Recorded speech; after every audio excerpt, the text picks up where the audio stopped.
in my head, I'm thinking he's either confident or he's a degenerate, right? Like, I don't know, but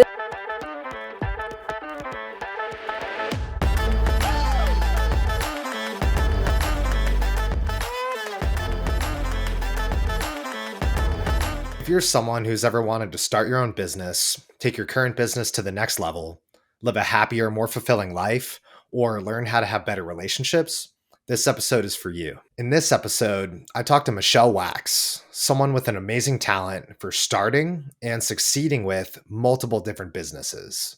Every few years, Michelle has started a different business and found a way to take it from nothing to profitable and giving her the freedom she wants to live her best life. Today, I talked to Michelle about her journey with all these businesses, how a brush-in with death caused her to finally pull the trigger and start her first business, secrets she's learned about living a happy, fulfilling life that she discovered while traveling the country and filming her documentary, relationship advice from her current business of being a high caliber dating coach, how to be more in tune with your gut and what you want out of life, and knowing what's best for you, and much more. And quick note, thank you to all the listeners and subscribers out there. You're the reason I do this, so I appreciate you. And if you're not currently subscribed, please do it. It takes just a few seconds and means the world to me. Now, without further ado, I'm Jake Bernstein. This is Responsibly Reckless, and let's dive in. You're one of the most positive people I know, and I think part of it comes naturally, but I also think a lot of it is something that you learned through the documentary you did, American Happiness. And related to that, I think that American Happiness would be a fun place to start.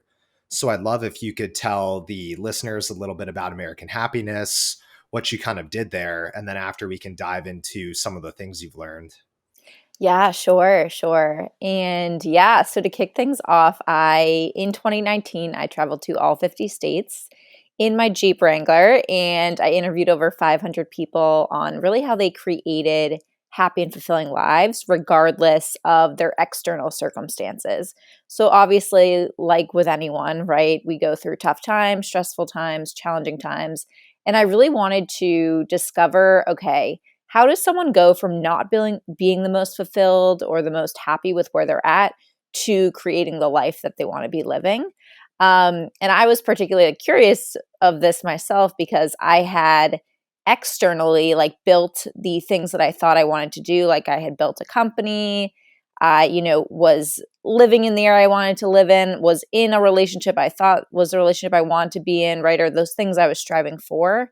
And I reached this point where I got those things. I had objectively achieved them, quote unquote, but I wasn't feeling the most happiness. And so I decided to go on this wild journey and chatted with all these different people that I condensed down into a documentary in 2019.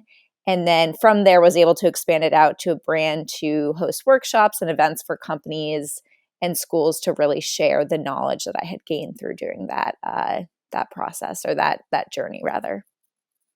Yeah, I think that that's the coolest thing. And for starters, I'd like to give you props on the fact that you took initiative. Most people have these ideas of things that they want to do and they just think about it all day, but you actually went out there and you took action.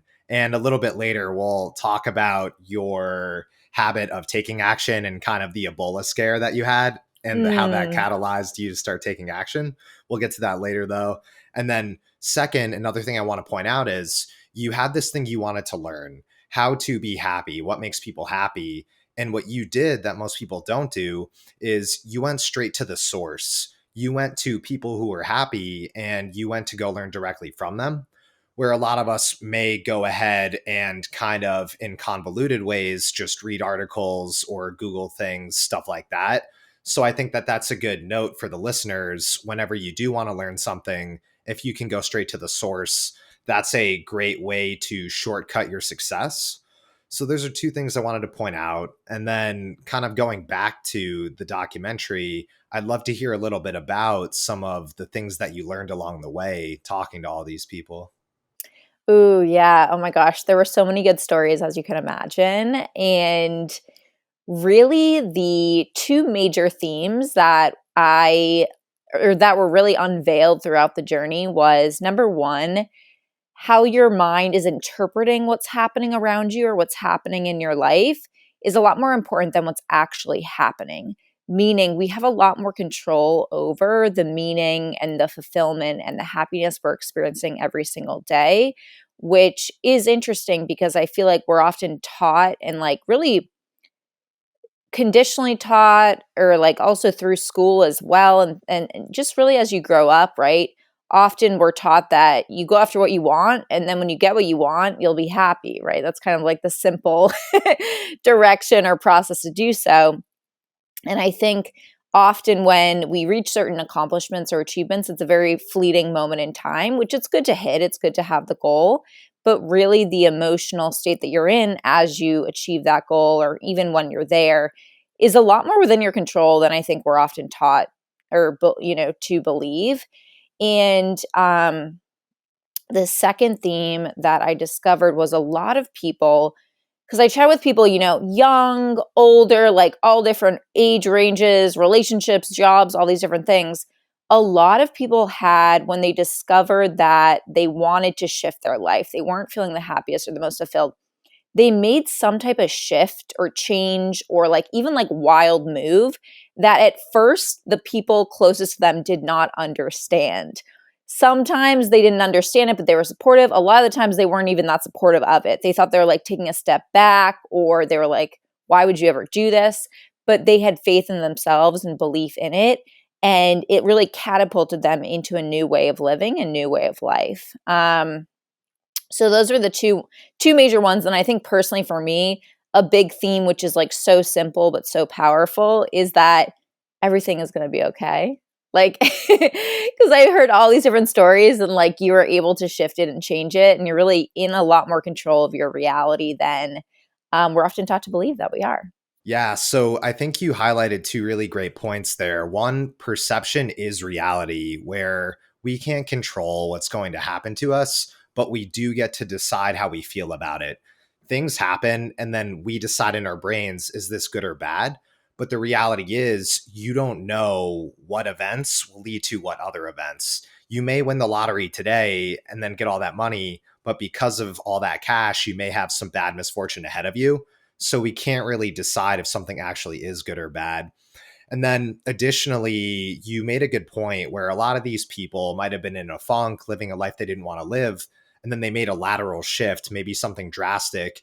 And it took a lot of faith to be able to go against the crowd, stand against the grain, and do what they knew was right, despite what other people thought about them. So I'd like to highlight that sometimes that's something that you're going to have to do if you want to live the life that's truest to you. And related to that, I'm wondering if you have any advice for people who might want to live a contrarian life, who might want to do things that other people don't necessarily agree with.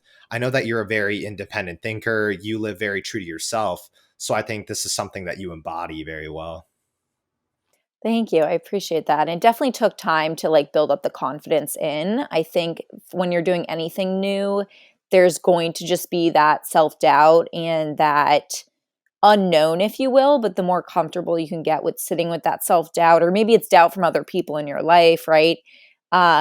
That's really where the magic comes in, when you can just sit with it and like just know it's going to be a thing.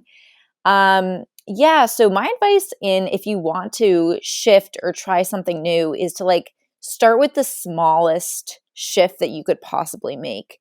Going back to before I had American Happiness, I had a couple other companies. And when I was starting those, I really wanted to hold myself accountable for the idea that I just had, meaning put something out into the world where like I was more on the line. It didn't just stay stuck in my head. So a really simple step could be like creating an Instagram account for the brand or the idea or whatever it is that you want to start doing.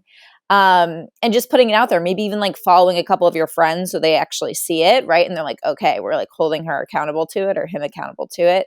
Um, and then really what's been just so important and powerful in my own life is the identity and mindset that you build around whatever shift that you want to make. Because very often our minds are going to be our worst enemies if we don't use them to our advantage, right? It's can be very powerful as your enemy, but also very powerful as the person that is your supporter and really keeps you going. And so the especially for entrepreneurs, like, yes, the product is important. Yes, the service is important, but really the mindset you have of like, do you actually believe you can do this? Right. What steps are you taking to build that confidence and belief along the way is what's going to get you through when people are telling you it's already been done, or that it's crazy, or that it's not going to work, or that why would you ever do that? Right. Like, that's what's going to help you get through as well, is really cultivating the mindset and confidence. Yeah, a few points related to what you just said. One, I agree that if you want to do something out of the ordinary, get extraordinary out of the ordinary results, there will always be people who push against what you say. There'll be haters who tell you you can't do it or shouldn't do it. So just factor that in, take it as part of the journey. Additionally, one point that you made that I love is being able to sit with that doubt. I know I'm very into Zen life, meditation, things like that. I know you also embrace that sort of lifestyle. And I think it's important for people to recognize that these emotions we feel, they are not you. They are something you are temporarily experiencing. And being able to just sit with those feelings and view them more objectively and detach from them will enable you to better process them and to think more logically and make better decisions versus getting caught up in your negative emotions. Yeah, Also, I oh, sorry, no, go no, ahead. I was just gonna say I have a story to kind of add on to that, which was so fascinating for me because I feel like self-doubt was something I really struggled with, especially when like not many other people in my life were kind of taking the same path. And I went to this conference, I think it was 2018, and the speaker on the stage said, I'm going to read off a list of statements. And it was mostly business owners in this group. It was like anywhere from like new startups all the way to like you've been in business over 20 years. So it's a whole bunch of business owners. And they were like, I'm going to read a statement off of this list. And if it applies to you, if you resonate with this, stand up. And so they read a bunch of statements. And one of the statements was, I have self doubt on a daily basis. And I was expecting, maybe like 30% of the room to stand up. Literally 99% of the room stood up. And it's like, this is a whole range of different people, different ages, everything. And the people who were sitting down, they probably were just lying to themselves, Oh, honestly, yeah. right? Because we all have it. So that was such a powerful thing to see. Like everyone experiences this, and it's a normal thing to have. No, I love that. And one point on the story you made, I think that having self doubt is just part of being human. And the reason I say that is because one of the jobs of the human brain is to find and solve problems. So, by the fact that you're human and you're thinking, your brain is going to find problems that it needs to solve. You thinking will lead to self doubt because you're going to have problems, whether they exist or not. And then your brain's going to doubt, was this the right answer or not? It can benefit us sometimes where we can pinpoint issues that we might not have noticed, but we need to learn to counteract it where the Zen meditation, things like that comes in, and you learn to quiet the brain so you can have a little bit less self-doubt and take action. But like you said, for those who are experiencing self-doubt, which is everyone, accept it as part of being human and it's okay. Mm, for sure, for sure. One other thing related to your previous point about just creating that Instagram account, things like that, I want to highlight that by taking action, you will start to see results and you will start to build the confidence you need to continue to progress. So for those who are wondering, where do I start? What do I do? How do I overcome this doubt? Just start, go do something small, take whatever action you can, and over time momentum will build up. Yeah, for sure. So important. I feel like so often people feel like I'm not ready or I'm not sure if this is going to work. And it's like, well, like whether you think you can or you think you can't, right? You're right. I think that's a Henry Ford quote. Um, but yeah, having that momentum build by taking action is huge because like you're saying, you're proving to yourself that okay, I'm putting in, the effort, the consistency around this, and of course the results come from that. But yeah, confidence is definitely built. I've done a lot of things where maybe I projected confidence, but I didn't feel it necessarily inside, right? Like that took a while to build up. So, yeah, just knowing that even if you do, it doesn't mean you're on the wrong path if you don't feel certain or confident in your idea, your whatever it is you're doing right away. And for building that confidence, do any other tips or thoughts come to mind? If not, I have a couple other topics that I'm looking forward to jumping into. Yeah, I think it's really just showing up is going to build your the most confidence. Showing up, like, you'll probably botch a couple things or like say things in the wrong way, or you think it's the wrong way, or whatever it may be. But I think really the only way to build confidence is keeping the promises you make to yourself. I heard that from Ed Milet years ago, one of my favorite podcasts. And he's like, you build confidence by keeping the promises you make to yourself. And that could be in any area of your life. Because again, it's like you're proving it to yourself that you can do it and that you actually, showed up for this. And then you can look back and now you have this track record. Because if you think about the things that you're most confident in life, you've probably done them a good amount, and have that track record already.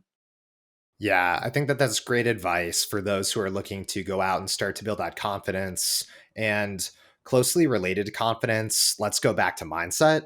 I totally agree with you how important mindset is both in success for entrepreneurship as well as in life.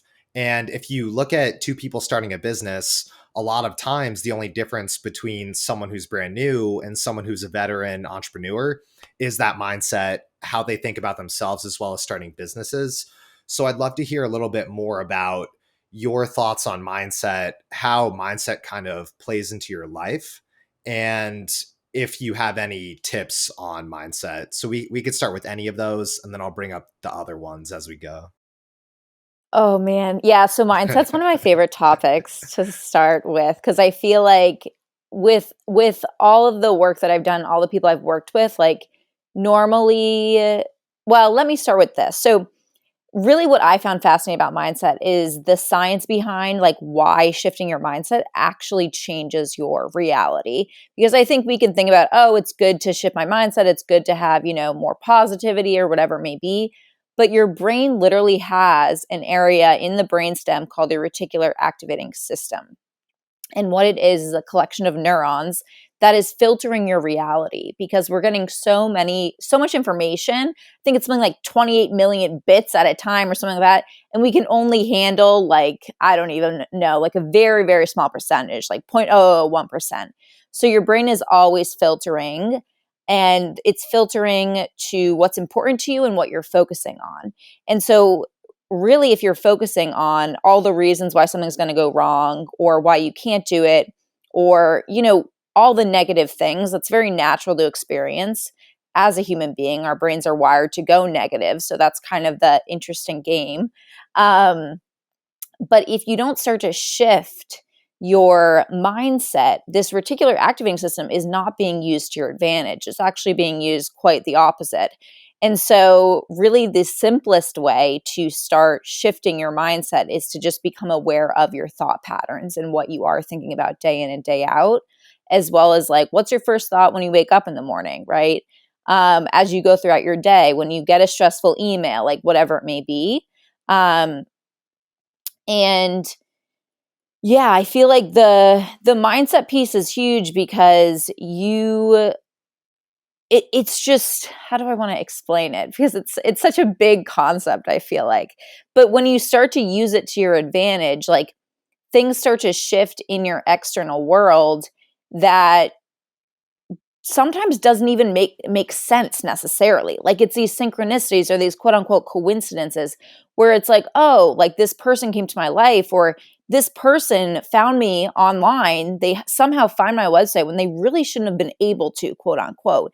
And it's all these things that really start shifting when you improve your mindset.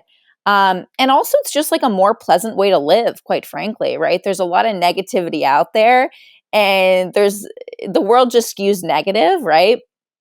If not neutral, but like most people generally skew negative. It's no one's fault. We do have this negativity bias in our brains.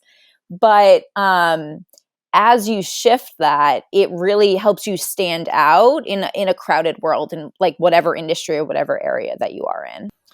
No, there are a lot of great points to unpack there. I think that just piggybacking off of what you were saying with mindset, like you mentioned, there are so many different data points and stimuli coming at us that you're either going to focus more on the negative ones or the positive ones. We all have confirmation bias. We're finding data points that support our current beliefs about the world. And by trying to have a more positive view, you're able to start to find those data points and opportunities that actually favor you. So just by trying to focus on it over time, it will help you skew in the right direction. Additionally, one thing I like to say to myself is really awesome is better than realistic.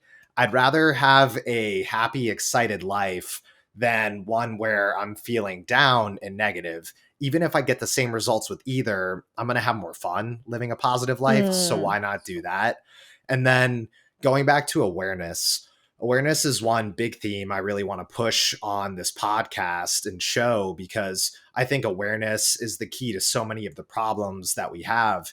And just by learning to be more aware, you're able to catch yourself in the act and then fix things. If you're not aware that you're having these negative biases, you're not going to be able to fix them. So practice your awareness, practice being more in the moment. Maybe you do a little meditation. When you're eating food, maybe just eat food and not be on your phone. And again, related to phone, one good point that you made is a lot of times we don't even know how we start our days. So many people pick up their phones and they hop straight on Instagram or TikTok. That's a very aggressive way to start your day with lots of stimuli coming at your brain. So practice awareness, be more conscious about how you live your life, and try to skew a bit more towards positivity. 100%. Yeah, it's one of those things too where it's like instantly in the morning you're giving away your energy and like attention to other people, right? So if you feel like you never have time for yourself or you're always stressed, it's like of course you are because right, like you're instantly giving all your energy away. No, I love that. And then one point I quickly want to touch on is American Happiness. You filmed this amazing documentary. It was a great experience. I'd love to hear how you sort of capitalized on the documentary and were able to then transition it into an opportunity for you to start to speak to audiences, turn it into a business, speak at businesses, because that's a pretty cool transition or opportunity to me. For sure, for sure. So I filmed the documentary, and as I was filming it, I was obviously chatting with a lot of different people. And it is pretty like, what is she doing? Like, she's going around in her Jeep, like she's interviewing people. How are you finding these people, right? And but everyone I chatted with like resonated, right? They're like, oh my God, like what they wanted to know the how, right? It's like, okay, this is what she's doing. She's trying to find how people create more fulfillment and happiness, but how do you actually do it? So as it was resonating more and more, and I got back to Boston, I was like, you know what? It was really just an idea I had on a walk one day, which I feel like is when like a lot of my good ideas come. Which I was like, I feel like I can build a brand off of this. Like I feel like I can build something. And so I started out with the really what I had sought out, obviously, were like the everyday tools that you could use to shift your mindset, but also shift like your external reality as well. So, what I started to do was build out workshops and programs that really shared those tools and also shared the stories of how people applied them and really the differences they made. So once I had a couple of those programs or, they were about 1 hour workshops built out, I reached out to um, HR at companies. I reached out to organizations at schools, kind of whoever I thought might find this, valuable for their teams or for, people in their organizations. And it was interesting timing because as I was starting to ramp that up in like really January of 2020. I was doing everything in person because virtual was not as normal, obviously, back then. Um, and then, of course, in March, everything started shutting down. And I had a moment personally where I was like, oh my God, my entire business is in person. Like, what? But I was like, Michelle, use your own shit on yourself. And so I used the mindset shift. So I remember reading Ryan Holiday's The Obstacle is the Way. And I just need a refresher because I feel like sometimes when you're so close to it, right, it's like, wait, I can use this on my own, setbacks or what I think is a setback. Um, and so because I was, a startup, I could pivot things very quickly. And so it actually had the reverse effect where I thought I would be slowing down in business. And because I shifted it and branded it in a way where people were looking for that for mental health, mental wellness, how to build more positive habits at home, right? Like reduce or alleviate stress in certain ways. It really ramped up in like March and April and May. So I was able to grow that from there on out. So that's kind of the shift that I took. in that time frame to mostly I was working with HR companies that would bring me in. So I'd be doing workshops for their teams. Nice. Yeah, a few key points I'm hearing here. Feel free to add comments or correct me on any points. It sounds like you saw a lot of value that you were bringing in the documentary. And what you did was you found a way to take these pieces of value, useful information, and turn them into tools, reusable systems, reusable content. And then at that point, you went to bring it to the customers or the people who would benefit from it most. So, be it HR at these businesses, and then you went and you talked to your target market, your customers, and provided value, iterated over time, and started to sell them or present them your solution. And then one other point is I love the Ryan Holiday mention, great author. The obstacle is the way. Instead of cowering in fear at the thought that your business will be destroyed, you took a step back, you stopped mixing up the forest for the trees, vice versa, and getting caught in things. And you were able to quickly pivot by staying calm and taking action. And you actually leveraged this obstacle to create future and better opportunity. For sure. And I think there were a lot of, just going to the documentary helped prepare me for like being on camera, being on film. So then when I was on a Zoom, I actually felt very comfortable in that versus a lot of people felt uncomfortable at the time. And so it was kind of what I did is I kind of took stock of like, okay, what am I good at here? Like, what do I enjoy? Right? Where have people said that like I do bring good energy, and how can I cultivate that so and like package it into something that I can sell to those businesses. Another good point on that. I think people are often looking for what should I do? What business idea should I act on? Where should I start? You mentioned how you found areas where you were both providing value and enjoying them. I think that for those who are wondering possible ideas to do, try to think of things in those areas because one, the more you provide value, the more people will be willing to pay for it and the more successful you will be. Additionally, the more you enjoy something, the less it will feel like work, the more you will work when others feel like they need to step away, and the easier it will be to stay creative, keep going, and build up momentum. For sure, for sure. I'd love to switch topics now and talk a little bit about what you were doing before American Happiness. I know you were running a couple of other businesses. I'd love if you could tell us what those businesses are and then talk about Ebola and the near death scare that you had and kind of how everything got started. For sure, for sure. Yeah, so I knew from probably like age 10 I wanted to have a business at some point. I had the lemonade stand growing up and all that good stuff, but I really was in the current mindset when I went to school that, I'll wait till I'm like 45, I have some capital, I don't have like a car payment anymore, like, whatever it may be, I have more experience. Um, and so when I was working after college at a startup here in Boston, I had the idea to start my first business on the side, just, startup company, which was a cookie catering company. And at the time, I just, thought it would be something in the food and beverage industry. I wasn't really sure, but I was doing, the research of like, okay, what permits do I need?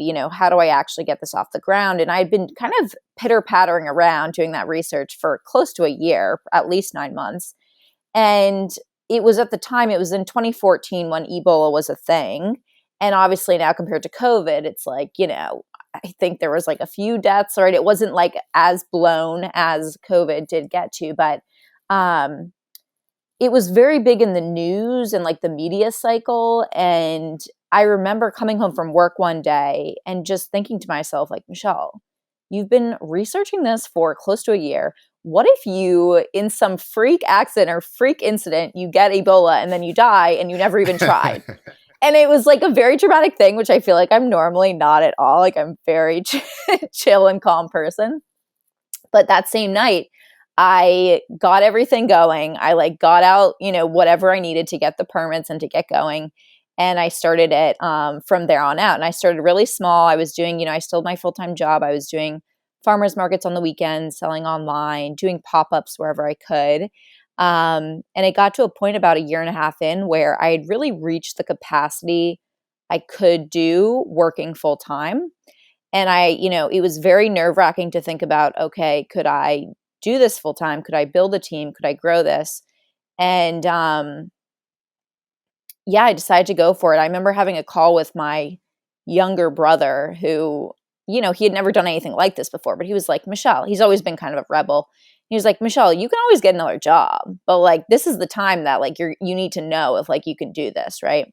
And so, about a year after going full time with the business, I also co founded a kitchen incubator space with my I didn't have a business partner in Kitchen Millie, which was the cookie catering company, but in the local fair, which was the kitchen incubator space, we had a commercial kitchen for production and we rented that out to other small businesses. So we had a space where they could produce their product.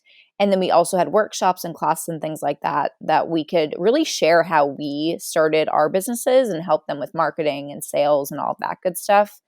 That's where I really learned, okay, I don't actually like baking that much. I actually like the business side of things a lot more. So I actually read Tim Ferriss's book, 4 Hour Work Week, and I started to, think about, okay, how can I remove myself from this so it can still operate without me physically being there?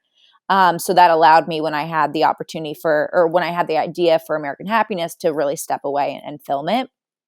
Um, but yeah, those were the two businesses, both in the food industry, the kitchen incubator and then Kitchen Millie with the cookie catering. Yeah, that's awesome. A few points I want to make, and then I have some questions I want to ask. One, I feel like a lot of us fall victim to what you fell victim to, which is overthinking, constantly overanalyzing.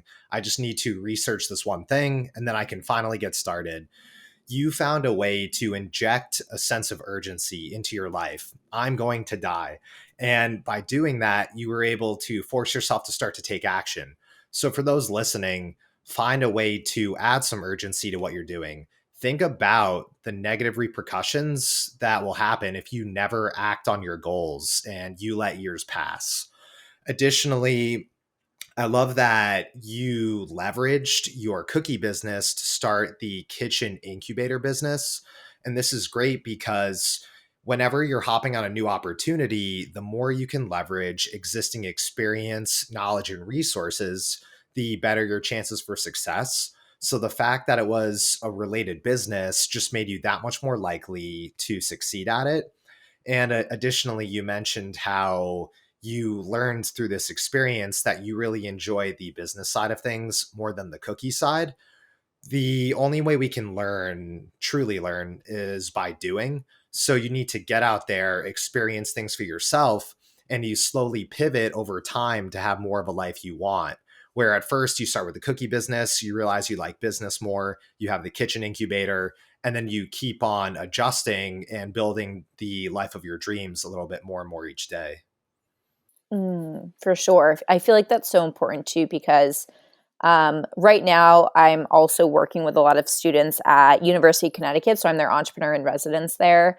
And so a lot of times, especially students, and I think this could apply at any stage in life, but you think you're very stuck in like what you're doing, whether that be your major or your job. I definitely felt that way for a long time.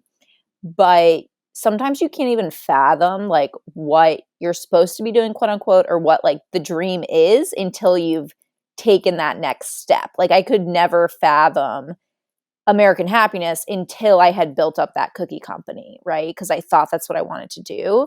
So I think that's really important to remember too, is like the steps always are compiling along the way. Yeah, and a good point on that is making sure not to hold yourself inside of a box, not to unnecessarily apply labels. Where if you just had the mindset of, no, I only have this cookie business, you would have never started the kitchen incubator and you might have never moved on to American Happiness. So making sure not to limit yourself with labels and not to have too much of a concrete version or definition of who you are, being able to be flexible and adjust over time. Yeah, and that's something too where I've gotten now good at it, like almost reinventing myself or creating a new identity. But I stayed in that cookie business specifically for probably a year and a half longer than I should have, because it was very antsy and like I didn't want to be doing it. But I was very stuck in that identity of like people would call me the cookie lady. And I was like, which is, it's so funny looking back now, but I literally felt so stuck in it. I was like, I don't know how I'm going to break out of this. And then when I did it, I was like, oh, like people don't actually really care that much. You know what I mean? They're like excited for what you're doing next. So it's kind of funny to look back on that when like some of the things that have such a hold on our minds, when you do go, beyond them. Obviously hindsight's 2020 always, but yeah, it's interesting to look back on. Could you talk a little bit more about that, about what was going through your mind when you were stuck in this identity and how you went about reinventing yourself? I think a lot of us get stuck in, oh, I'm a software developer, I'm a doctor, I'm a this or that. But we live in a world full of infinite opportunity and we want to be able to reinvent ourselves. So, this is a very valuable topic for a lot of people. Definitely, definitely. So for me personally, I've now identified the feeling of when I know it's time to make a shift. For me, I feel very antsy. Like I feel, even though things are good, I don't feel motivated to be doing it. And for the first time I felt it, I thought something was very, very wrong. I had people telling me, like, I would even tell my dad and my brother, who obviously love me and support me, they'd be like, why would you walk away from this? Like, it's profitable, it's doing well. Isn't this what you wanted? Right. And it's kind of like, yeah, it's just having that in the back of your mind. But for me, I felt antsy. I couldn't quite place why I wasn't feeling fulfilled or happy in what I was doing. Like I wasn't sure if it was the business or the relationship I was in or some other area. And that's when I started getting into the mind, quite frankly, and like why I objectively know, like looking externally in, like I have a lot of good things. Why is my mind doing this? Like, why am I waking up feeling stressed? Right? Like, why am I wake? And that's when I started to get into like, wow, this is fascinating. As you start to shift this, really, you can shift, your external, but also how you're feeling day to day as well. You make a really interesting point, which is that for all logical reasons, you should have, quote unquote, just stayed in the cookie business. You were profitable, everything was successful, but you had these internal feelings telling you you needed to switch things up. And inside of us, we have both our logic as well as our emotions. And you're in this journey that we call life. And a lot of it isn't just strictly logic. We use logic to help us make decisions to support our goals. But a big part of life is living the life that you enjoy the most, the life where you have the least regrets. And that's why I like to think a lot about regret minimization. And for minimizing regrets, a big part of it is learning to follow that gut, listen to your gut, and make those decisions that may logically not seem right, where others say, hey, what are you doing? But you're being true to yourself and doing what you feel is right and what you know you need to do. So I just want to highlight that point. I think it's great to point out that sometimes all of logic may say, don't do this. But at the end of the day, if you want to live a life without regret, you got to listen to your gut.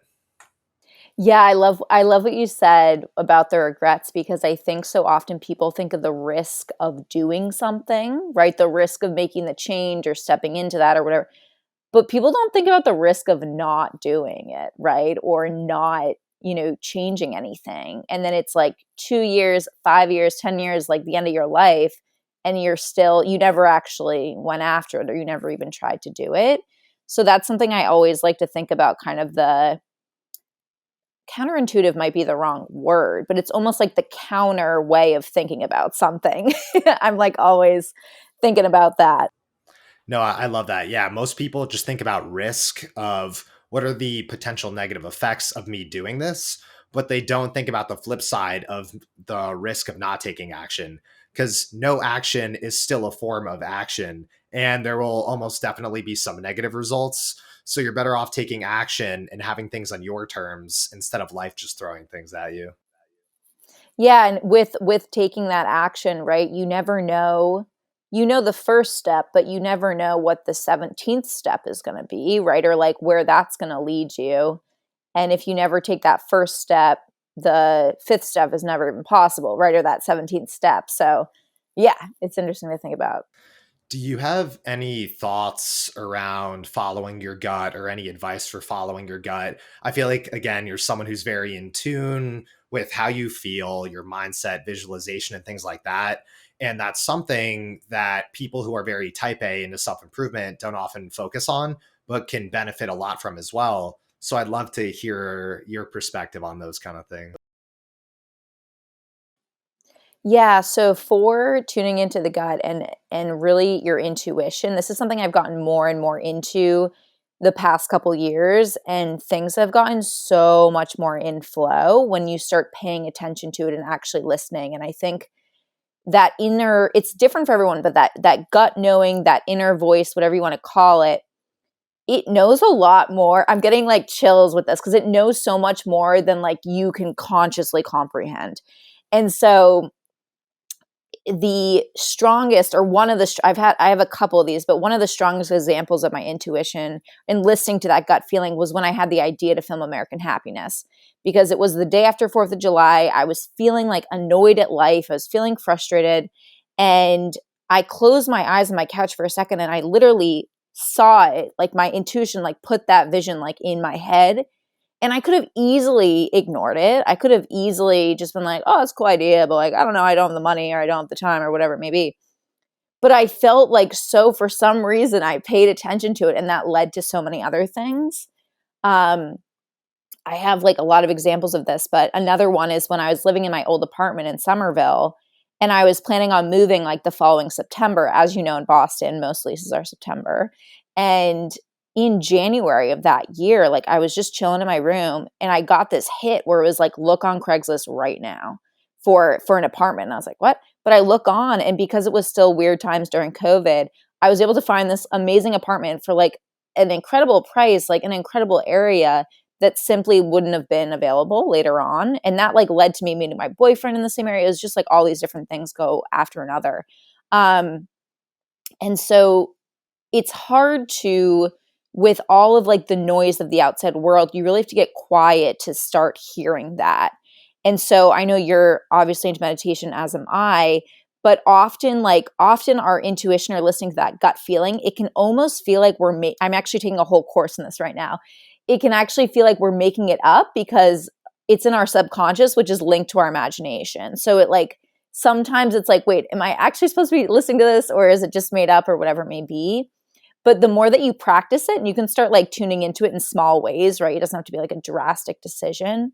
The easier it becomes to hear, and to like, the more that it's similar to building confidence, like we were talking about before, right? The more you listen to it and you see where it takes you, then you have like that track record of that proof where you're like, okay, this is valuable to listen to the gut feeling or the intuition or whatever it may be.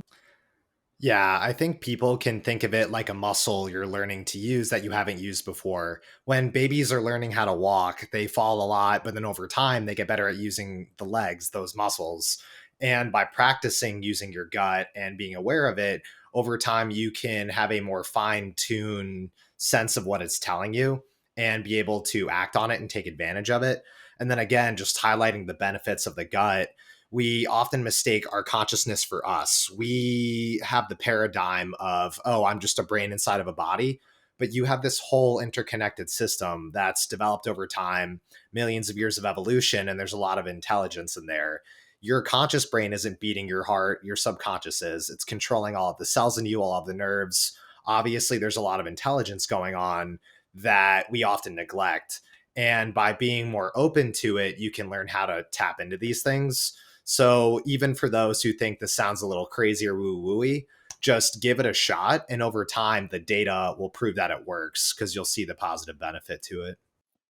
For sure, for sure. Yeah, it's one of those things where you can very much ignore it, right? But if you just give it like a week, or give it like a month, or set time frame and start proving those data points, like you're saying to yourself, because then it becomes undeniable that it's important to follow and listen to. Going back to the cookie business, a couple of questions I wanted to ask. First is, when you were starting it, I know that you started it as a side thing while you kept your full time job.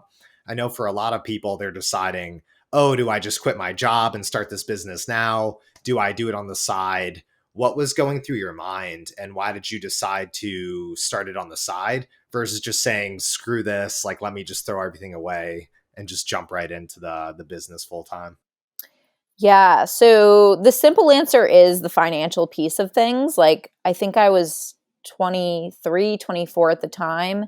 And, I didn't really have that much money, quite frankly. Like, I was paying rent, had my car payments, I had student loans and all that stuff.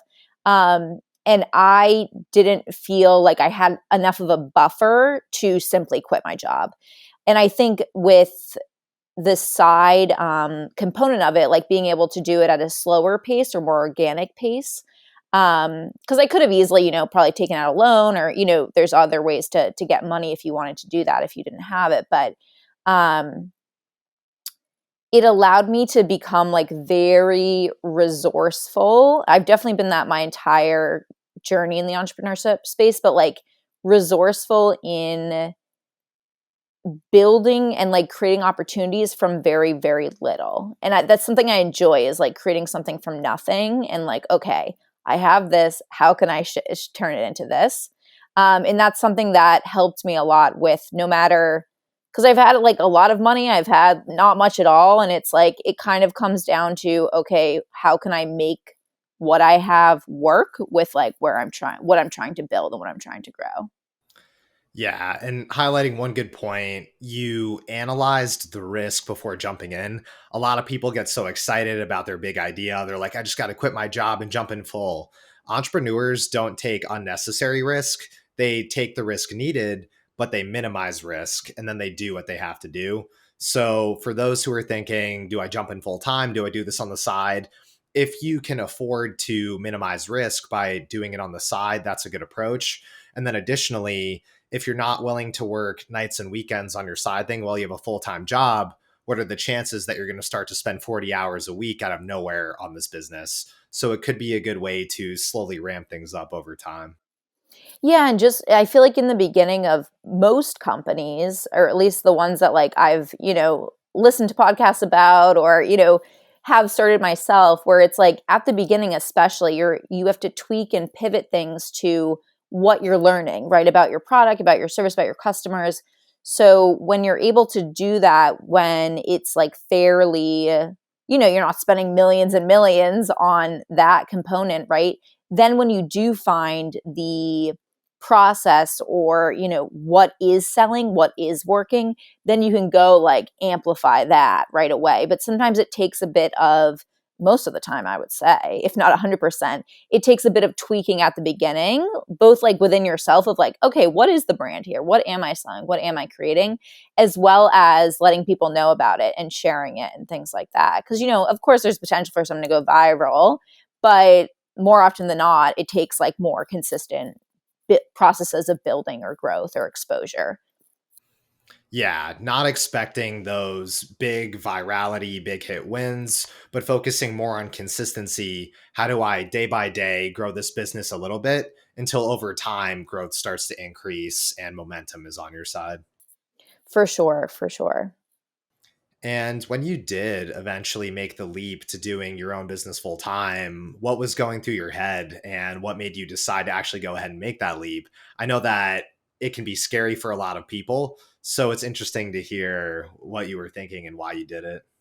Yeah, so and it's interesting because I took it one step further where it was even more of like a wean off, if you will. So I decided I was going to quit the job, but I wanted to have something part time where I knew it would cover like my basic expenses.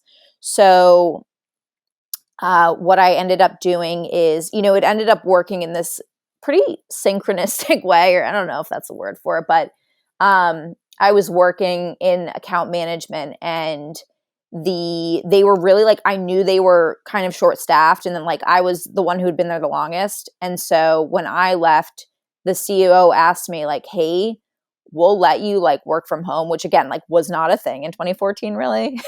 We'll let you work from home. It was during the summer too in Boston, which I was like, yes, we'll let you work from home. Like, can you handle or can you manage half of your clients until we find someone to replace? And that ended up being like 4 or 5 months. So it was kind of this like wean buffer.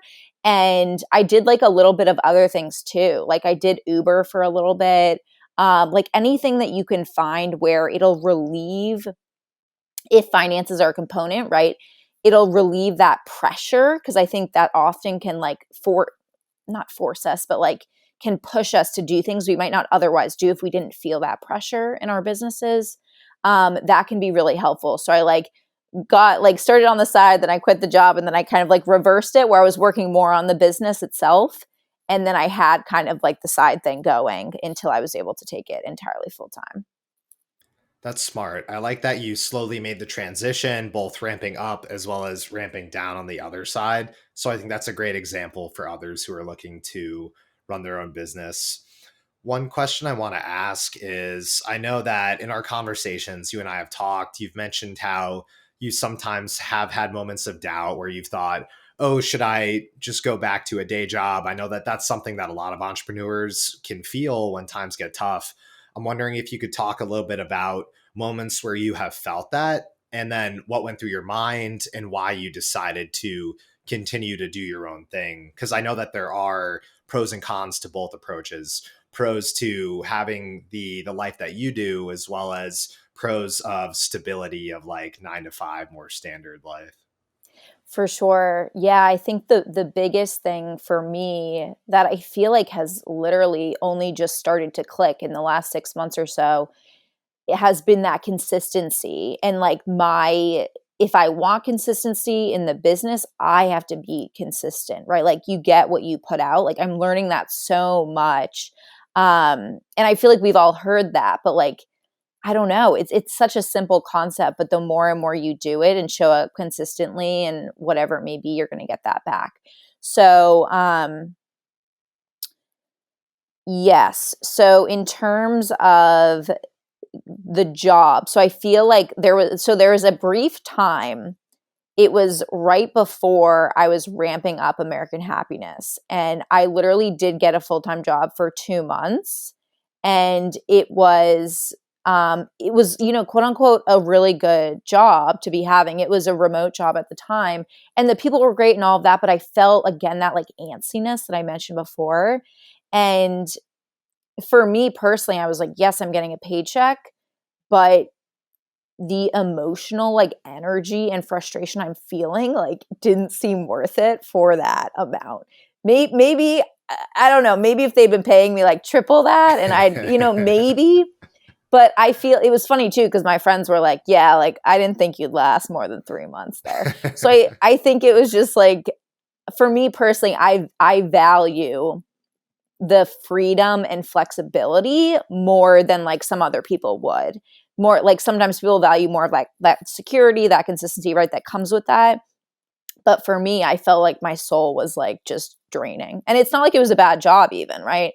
So that's something where once, once I decided to leave that, I was like, all right, I need to start working on, because for me, it's always been the finance piece of things. And I know everyone has their own thing, but for me, I think because the way that I grew up, even though my dad was an entrepreneur, I was like raised in the sense of like full-time job equals like the way it's supposed to be done.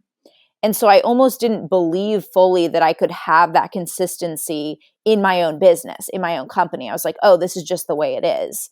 And so what I started to do is to seek out people, mentors and coaches that had done it and that had built this consistency and at a high level too, where like they were making, a good amount and they were able to have that.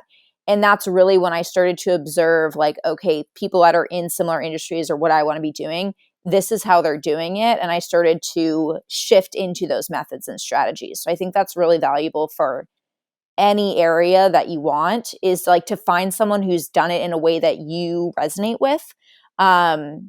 And to, learn from them as much as you can, because it'll just speed up the process a lot quicker than trying to figure it out on your own.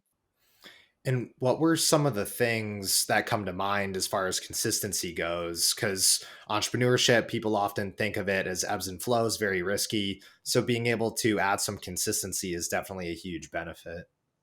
Yeah. So for the shifts I made in American Happiness, and then similar to what I'm doing now, is at the time for American Happiness, I was doing like one-off workshops. So a company would, bring me in, they'd pay me a set amount, and then, it's like, okay, maybe they'll book another one, but there's no consistency really here.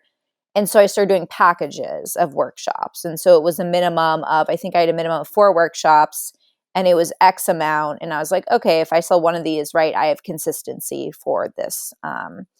Yes, when I started doing more individual coaching, what I did instead of, one-off sessions is I did, like, coaches I'd worked with, they did, 6-month containers or 4-month containers. And so it was that consistency baked in where when I signed a client, now I can space out that revenue and be like, okay, for 4 months, I know I have this. And you can do that, of course, for whatever time frame. So that's really what I started. Like, my biggest intention starting last year was like, Michelle, you're going to be an entrepreneur. Like, this is who you're supposed to be. Like, let's eradicate almost like this inconsistency that you've been experiencing. Because it happened with the cookie company too, right? Where it's not like it's a predictable revenue necessarily of I had roughly a sense, but it was like of how much you're going to make this month and next month and whatever it may be. So there was a lot that went into that because it's a lot of energetics as well of like, what do you believe you can actually create? And a lot of money mindset work, huge money mindset work. But it makes really a big difference in creating the type of business that feels secure and it feels like, okay, this is supporting me as much as I'm supporting it and I'm contributing to it as well. Yeah, it sounds like you really started with the end goal in mind and you worked your way backwards where you thought, I want a business that is consistent. And you had a business model that was based off of that. So instead of just doing one off workshops, you were able to start to have packages and work with the end goal in mind. Additionally, one other point on that, you get out what you put in. So, like you said, again, with consistency, consistently putting in the work. So that way, over time, you will get consistency from the business. And then I want to jump back to you talking about deciding to jump into your business full time. And you had a thought about going back to a day job, but you realize the type of life you want to live. You really enjoy the freedom and the fulfillment you get versus the stability. You were able to know yourself, know your values, and then you made decisions off of that. And for those listeners, there's no right or wrong answer. It's all about knowing yourself, like Michelle did. Know what's important to you. Maybe the stability of knowing, hey, I'm going to be able to get a paycheck every 2 weeks and then I can spend my free time doing whatever I want. Maybe that's worth more to you.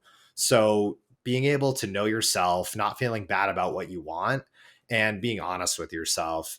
And on the note of working backwards from the goal, I think that you're someone who's really good about visualizing or thinking about the life you want and kind of working backwards from there. I'm wondering if you have any advice for people on how to, I guess, think about, define the life they want, and then sort of work backwards with the end goal in mind. Sure. Yeah. So right around that 2018 mark before I went on American Happiness, I was like, I'm not happy with what I'm doing. I'm not feeling fulfilled. And I literally wrote down a list of the person that I was stepping into becoming, not who I wanted to become, not who I wished it would, right? Like really being clear. And this goes back to like how our brain processes it, but really writing down in the present tense who you are as a human being, who your ideal self is, your ideal life you're living. So, for example, when you're writing this stuff down, you always want to write it down in the present tense as if it's already happening because your brain registers that as more urgent, right? Going back to that. Versus if you're saying, like, I want to do this or I hope I can do this, right? It's just going to keep pushing it off into the future. So, what I always do when I'm looking to shift anything is I write down what is the ideal in present tense as if I'm already living it. And then I start to get clear on, okay, what's currently, like, what are my current mindset blocks about this? What are my limiting beliefs? Like, do I really believe this? And often it's something subconscious, whether it's from our childhood or from like something that happened in our lives that we really have to release and start to rewire our brains in a new way. And, there's so many different ways that you can do this, but really getting clear on what it is that you want. Um, and then beginning to think about the person that already has this thing, that is already living this type of life, that is already in this type of a relationship, that is already making this amount of money. How are they operating in the world? Like what is their mindset like? How do they approach life when they go out on a date or when they're like whatever it may be? As a really weird example, like for me, I always felt so, and I know where it comes from, but I felt so guilty ordering takeout. And I never, like $20 a takeout, like Uber Eats. I would feel so guilty, like I'm about to like crumble inside. And I knew where it came from because like growing up, my parents would be like, "We have food at home. Like we don't need to go to we don't need to order anything. Like we'll go to the supermarket." But I would spend, a ton of money on like investing in myself and like my business and all this stuff. But for $20 to get a burrito, I literally felt this horrible feeling. And I'm like, Michelle, the version of yourself that is like living the life you want to be living, they're spending money on a burrito if they want a burrito. So it's like stepping into that in small ways because like, if one of your goals is to be flying in a private jet, right, you're probably not going to be able to do that every single day until a certain level. But like, how in the small ways can you start to step into it in mindset and beliefs, but also like the action steps as well? Yeah, the closer you can bring the goalpost, the more of a reality it becomes, the more it feels like you're already there. And that helps build momentum, enthusiasm, which helps you work more. And it helps you push through the tough times because you can already feel the positive benefits that come your way. Yeah, something that I heard on a podcast years ago that really helped is like the more you can taste the experience, it brings it closer, like you were saying. So when I was in Charleston a couple years ago, we, had flown down there. So it's not like we had a car or anything, but we're like, why don't we go on Turo and like rent a Porsche for a day? And it's like $150. It wasn't that much for that experience. But like you get a taste of it and then it just becomes like the more normal you can make it in your life, then like you're stepping into it inevitably. I talked to my buddy Dylan, who he's one of the first podcasts we did, and he talks about tasting different levels and how there are levels in all areas of life that we want to experience and achieve. And by giving yourself permission to taste these levels or try them out, you're able to feel what it's like and you can learn, oh, is this something I actually like? Is this something worth working towards? If yes, helps reaffirm your beliefs, gets you excited to work towards it, helps you achieve it faster. And if not, you learned, okay, like I've been working 80 hours a week to try and afford a Porsche. It took me $150 to realize I don't like driving Porsches. All right, now I can go and work towards something else. Yeah, and I think it's one of those things too where yeah, I just remember because I've, had so many external goals and I I've hit like a lot of them and that's why I feel like I keep growing. But that moment when you hit the goal, yes, it is exciting, but it's more about like the emotional state that you're in day to day. Cause it gets to a point where it's like, okay, I hit this goal, like I got this thing, right? But then that, like anything in life, it'll fade over time. So the more that, like, what I found is, yes, it's good to have those external goals of what you want to buy or achieve or whatever. But also, like, what are your emotional goals of like, what do I want to be embodying? I actually have this like list behind me of my words to live by list of like, I have a couple words on there that's like, what's important for me to be feeling every day? Because that's often what we think those external goals or achievements are going to create anyway. So it's like, why not just cultivate them in ourselves? We do have control over that versus external things. And yeah, start embodying like those things as well. Yeah, that's something that I live by too. One quote I love is how we spend our days is how we spend our lives. Lives are made up of years, which are made up of days, which are made up of moments. So you want to focus on being as happy and fulfilled and enjoyed in each moment as you can. And by just focusing on each moment, that's how you're going to live the happiest, most fulfilled life versus, okay, let me be stressed out, consciously, constantly anxious and working towards a goal, and then once I get that goal, I'll finally be happy. For sure, for sure. Yeah. One thing I want to talk about next is related to entrepreneurship and you enjoying freedom and all of those things. I know that there is some level of inherent risk even if you do minimize it. So I'd love to hear your thoughts on risk, how you both deal with the necessity of risk and minimize risk. And then after we can talk about like decision making and that kind of stuff. Yeah, so risk like in general for the business or for Yeah, so I'd say risk in general, where I know when people are new to entrepreneurship, as well as in life, a lot of times we have things we want to do and there's risk involved. So I'm wondering how it makes you feel, how you get over it, and then if there's anything you do to try to minimize risk. Mhm, for sure. Yeah, so risk, it's funny. I feel like I don't think about that word a lot, but it is just naturally, I think, people's personalities and what they're drawn to. Some people are more risk averse and others like don't. It doesn't affect them as much.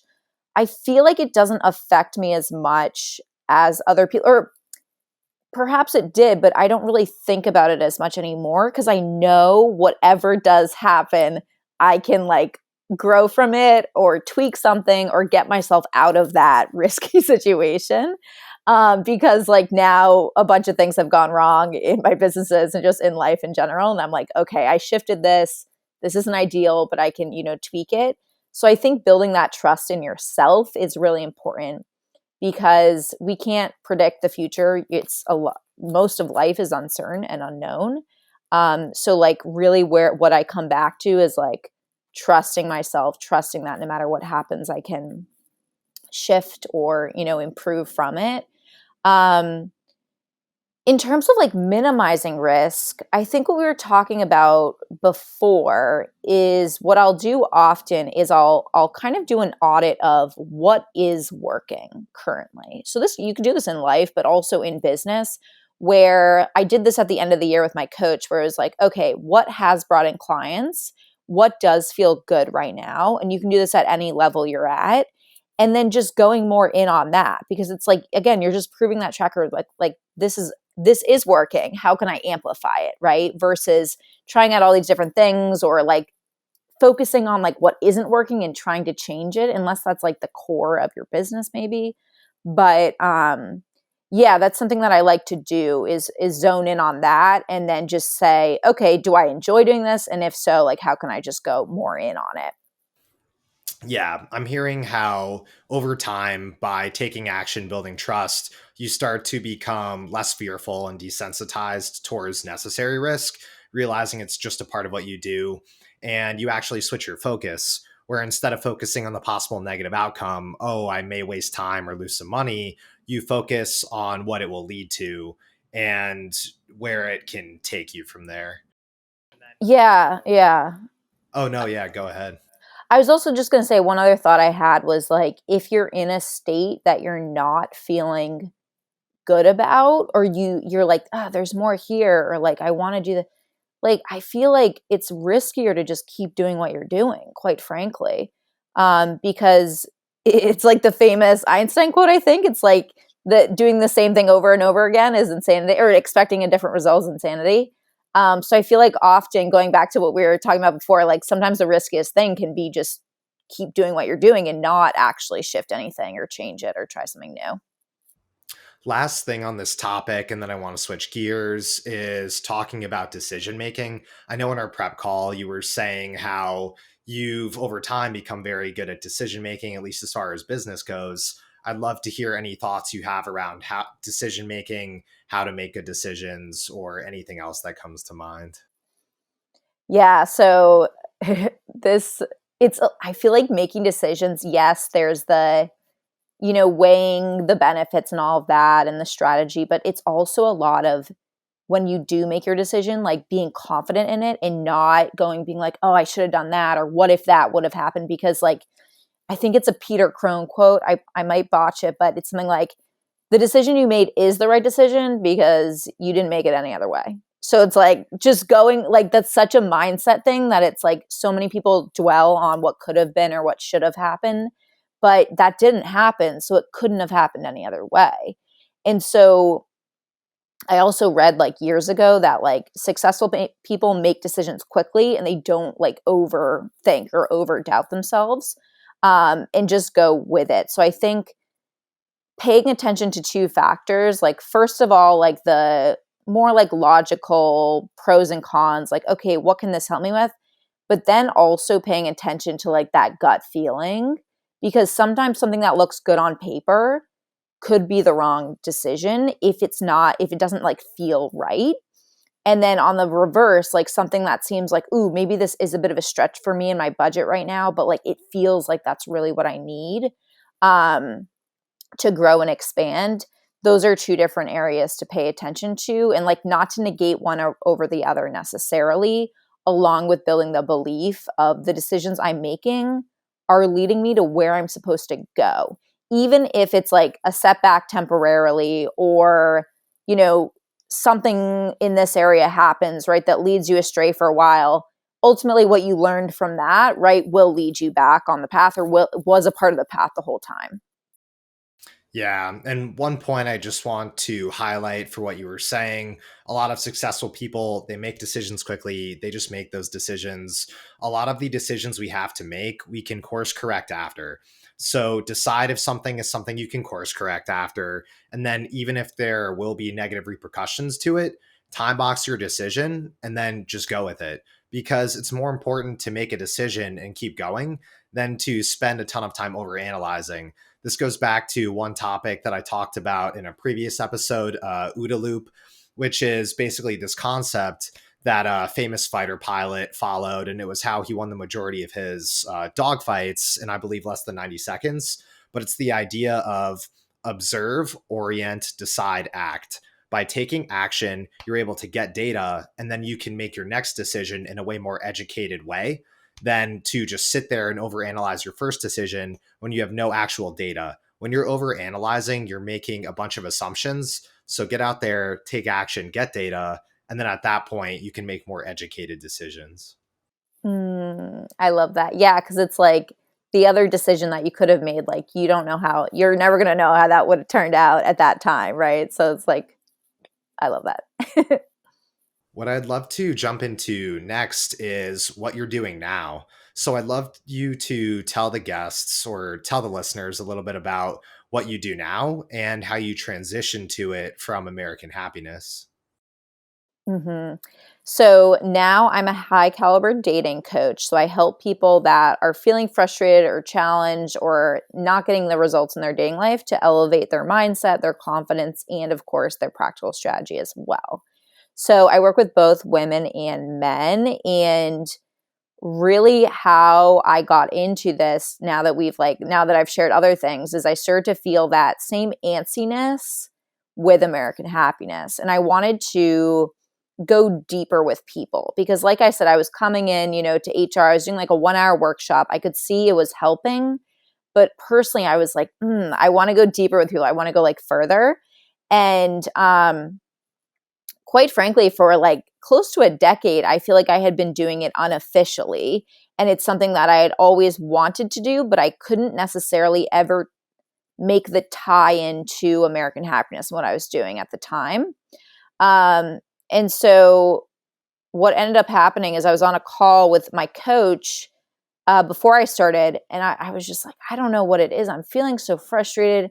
Everyone's telling me this is a great business because I'm helping people feel happier, but I don't want to do it anymore. Like, I just was like, I don't know why I felt very stuck in it. And I felt very guilty because I'm like, people are telling me this is awesome and it's helping and all that stuff. And I'm like, oh, it's not it for me. I felt that antsiness and I knew it was time to shift. And she asked me, she was like, Michelle, if you could do anything, what would it be?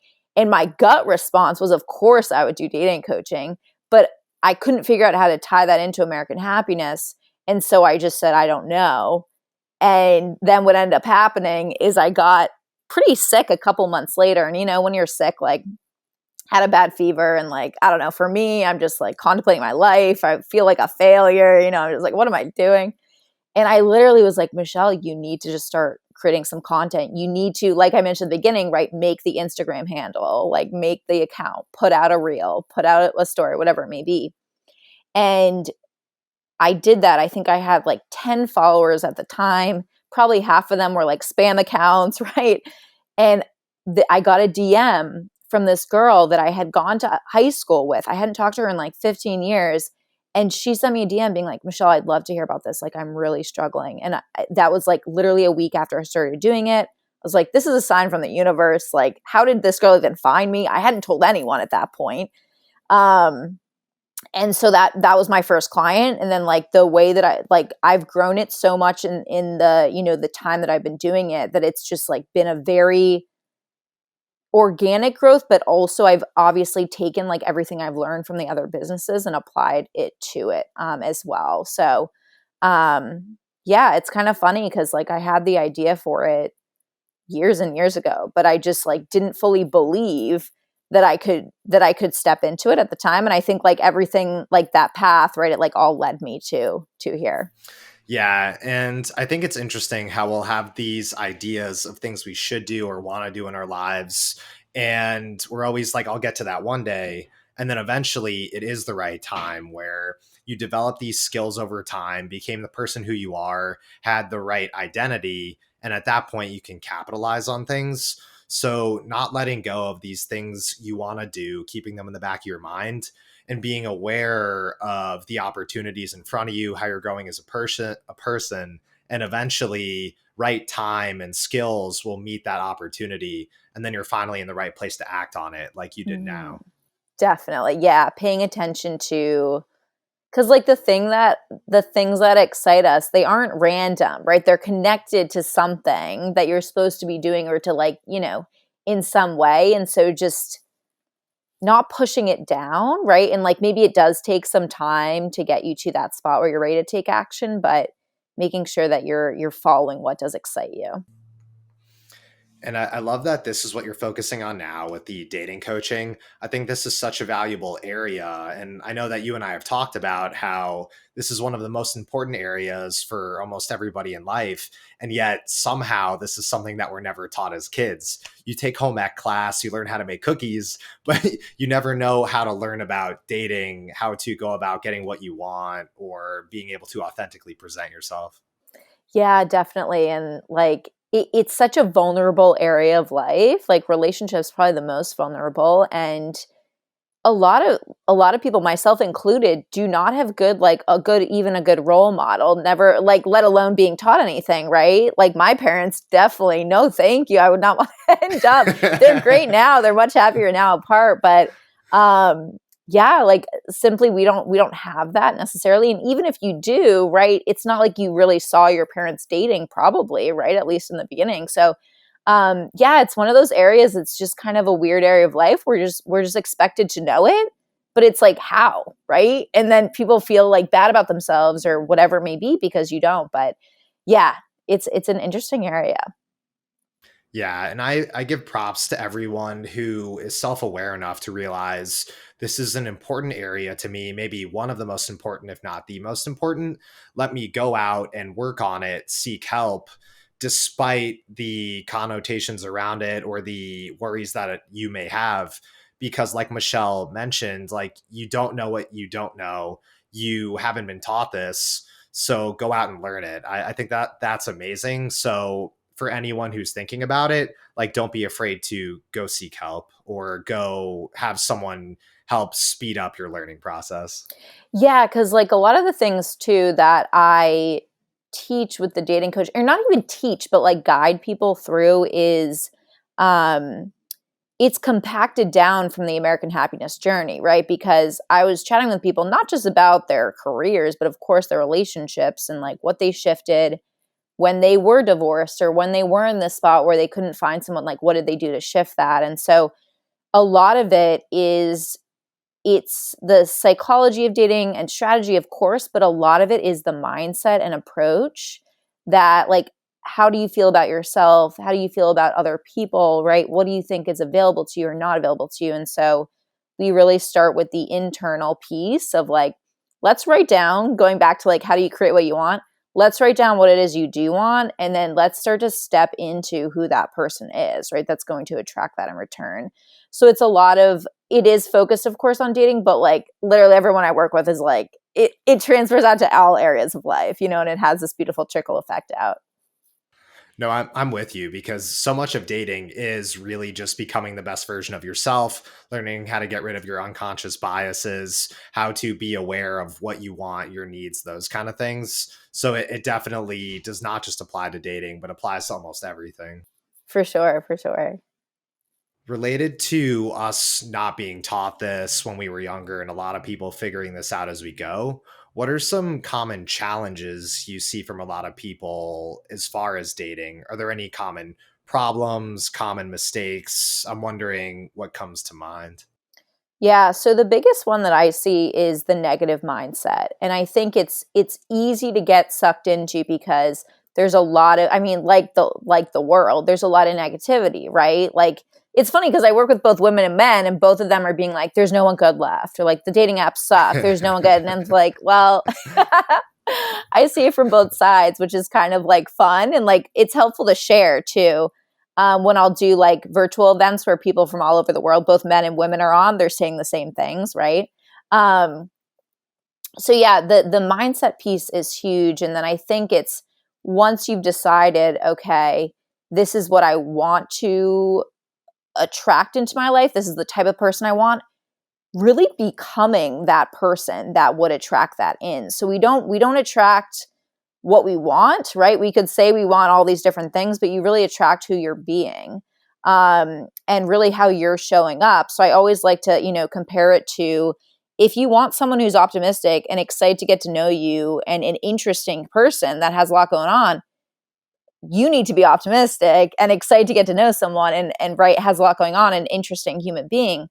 And so stepping into those qualities and also knowing that you have a lot more influence over how well a date goes than again we're often taught to believe. And I like to give the example of like everyone probably has a person in their life, maybe it's a family member, where whenever you're around them around the holidays, right, like you start to feel stressed out or they're always negative, so like you're in a good mood but then you get into a conversation with them and it's like, oh my god, like your energy is being pulled down.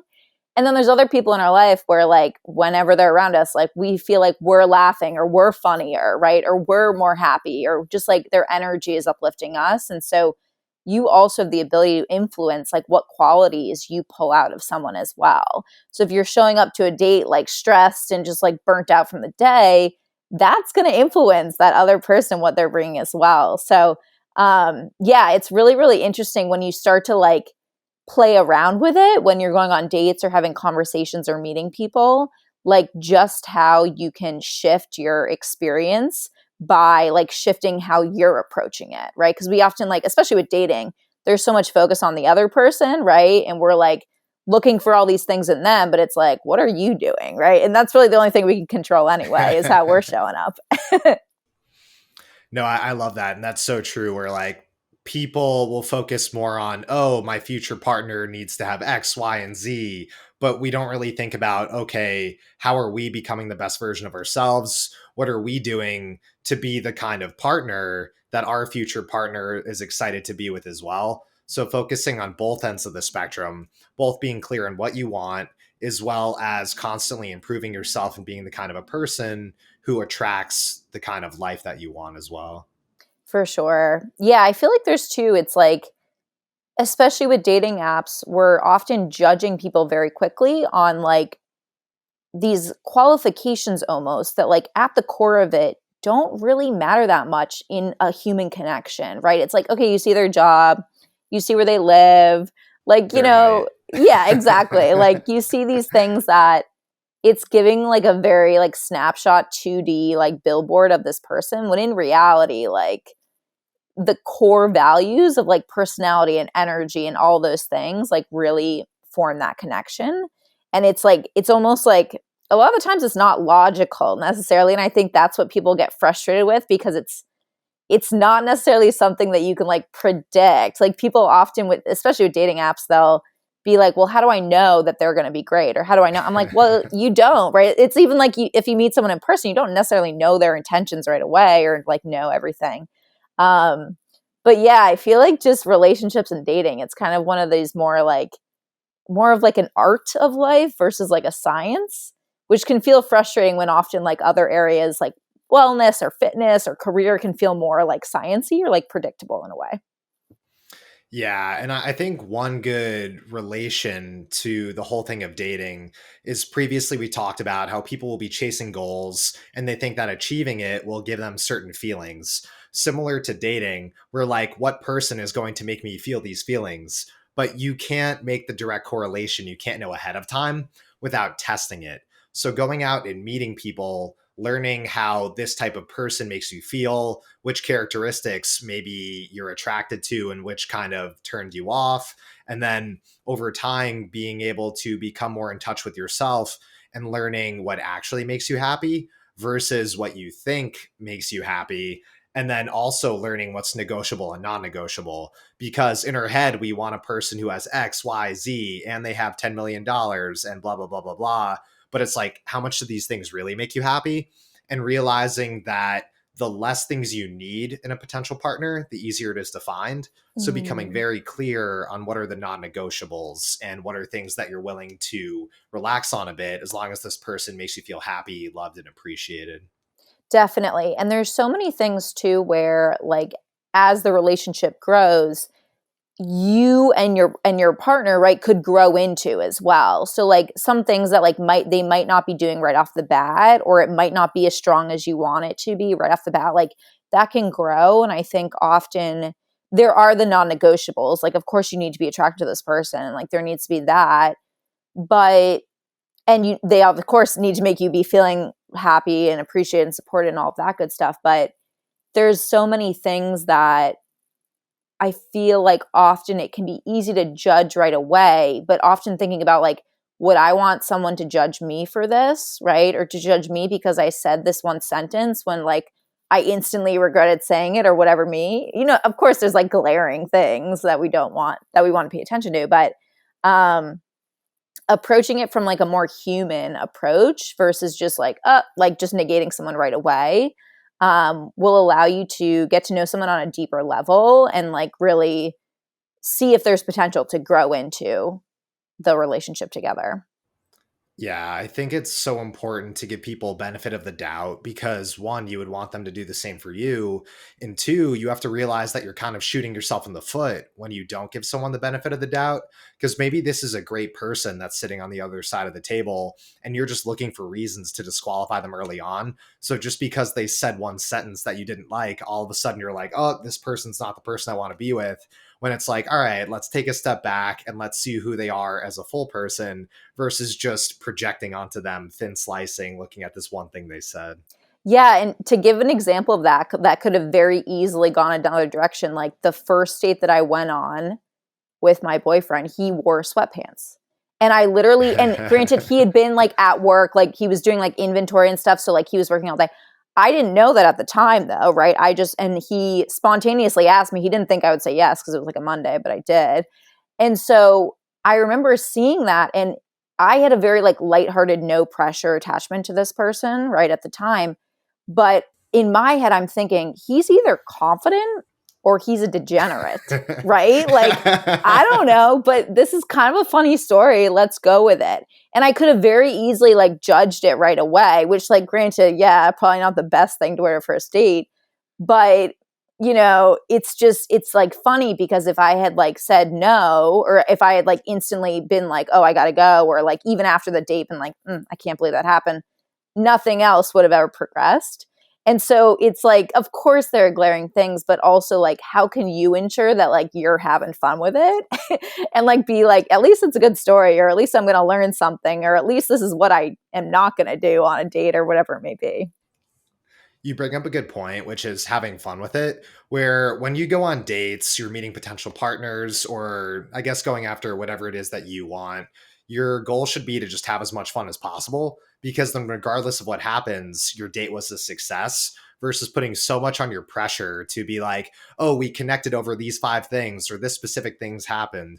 As soon as you make it, I guess, results based, quote unquote, that's a recipe for unhappiness, a lot of pressure, anxiety. So, like you said, just trying to have as much fun as you can and making it a constant learning process.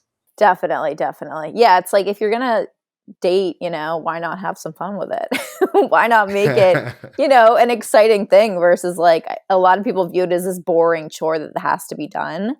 Versus like, as you and I know, it's like, okay, why don't we bring some spice, some energy into this? No, 100%. And for those people who are on their dating journeys, do you have, I guess, either one of two things? One, any advice for learning about what's most important to them and what they truly want? Either that or just general dating advice. So we could talk about either of those. Yeah, so I feel like if you're not sure what you want, it's likely because, or it's often because you might not have like tasted enough yet, not like physically tasted, but like gone on dates or had conversations, right? Or like seen what's attractive to you in a person or like what you're drawn to. That's often where I find that like people aren't sure what they want because they haven't tried it out almost, or they haven't been dating that much or whatever it may be. And so if you're really, really unclear, I recommend just kind of like releasing the pressure and just going on dates and then like seeing, like identifying after the date, like what was great, what did I not like, what values are important to me. Um, Getting clear on what your own values are in life. Like for me, we talked about this, like one is like freedom and that spontaneity, but also feeling grounded and like secure at the same time. So getting clear on what your own values are, that's probably what you're going to appreciate in someone else. Um, and then once you are clear on it, like really what I recommend and what I do with all my clients is writing down a list of literally anything you could think of. I mean, of course, you can write down, what they look like, what they like, but also like, how do they make you feel? Like, how are you guys spending your days and your time together? And putting that list away. And because, like, I've heard this on many different podcasts as well, like with a similar exercise, people like find that list like years later or like a year later, they forget about it and then they see it and then their partner, like, yeah, it might not hit 100%, but you're at like 85, 90%.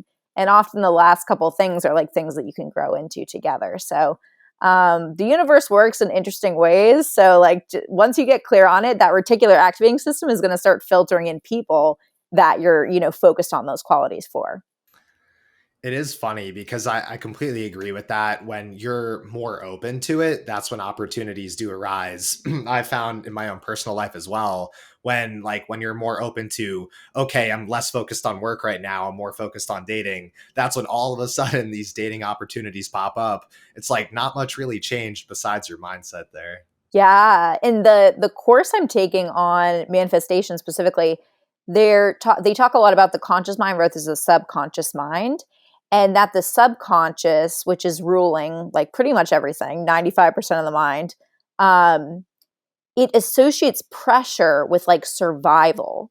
So the more pressure that you put on some area of your life or stress even, your subconscious is associating that with survival. So it's like not helping it come easily, right? It's like physically pressure. If you think of like pressures, like, oh my God, I can't breathe or whatever that may be.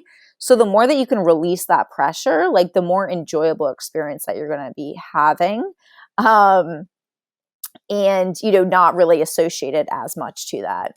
One point on that too, related to the pressure, I was talking to a buddy about how as we apply this pressure on different areas of our lives, our brain kicks into fight or flight.